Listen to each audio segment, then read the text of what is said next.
Mon billet libéral du jour porte sur une question simple. L'indemnité inflation peut-elle être défendue?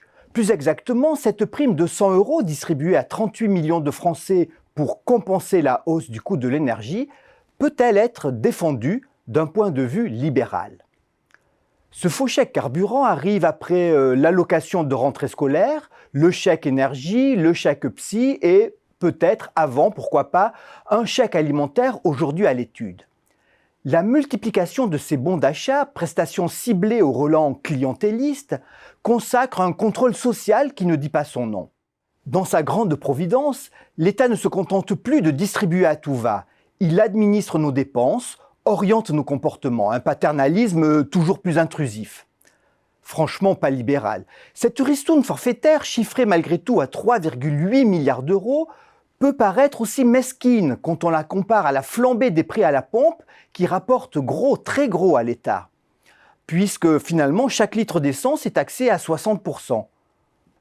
Dans un des pays au taux de prélèvement obligatoire les plus élevés au monde, 43,8% du PIB, soit son niveau lors de 1999, l'idée simple et radicale de restituer aux contribuables une partie des impôts sonne juste.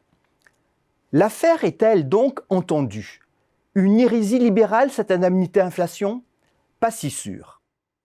Si le gouvernement a tergiversé, c'est à cause de la très coûteuse transition écologique qui se profile.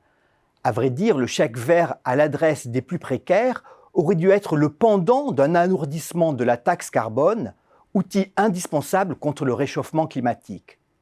Face à la jacquerie des gilets jaunes, l'augmentation de la taxe a été abandonnée, pas le chèque utilisé pour étouffer la grogne sociale. D'où la cote mal taillée mais efficace dans son principe de cette indemnité. C'est parce qu'il a voulu répondre à la fois à la question de la fin du mois et à celle de la fin du monde que le pouvoir a tardé à trouver la bonne parade. Il a cherché à compenser la perte de pouvoir d'achat sans hypothéquer l'avenir, c'est-à-dire sans dissimuler le renchérissement des hydrocarbures polluants. Il faut relire le rapport Blanchard-Tirole remis au président en juin.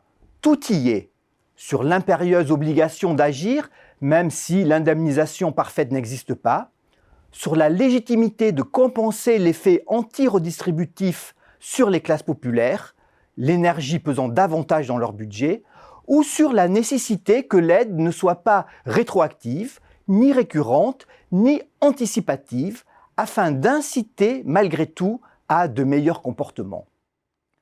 En quoi cette politique pourrait-elle donc être qualifiée de libérale? Libéral, le fait de faire du prix un élément clé du choix du consommateur. Avec son indemnité, le gouvernement n'a pas touché au signal prix incitant à se détourner des énergies fossiles en les rendant plus chères. C'est une voie incontournable. Mais attention, le précédent Gilets jaunes le démontre, cette politique n'est acceptable qu'à condition de préserver le pouvoir d'achat des plus modestes avec un impôt négatif, car la transition écologique doit être socialement équitable pour réussir. Libéral aussi le fait de taxer le carbone, autrement dit de tarifier la pollution.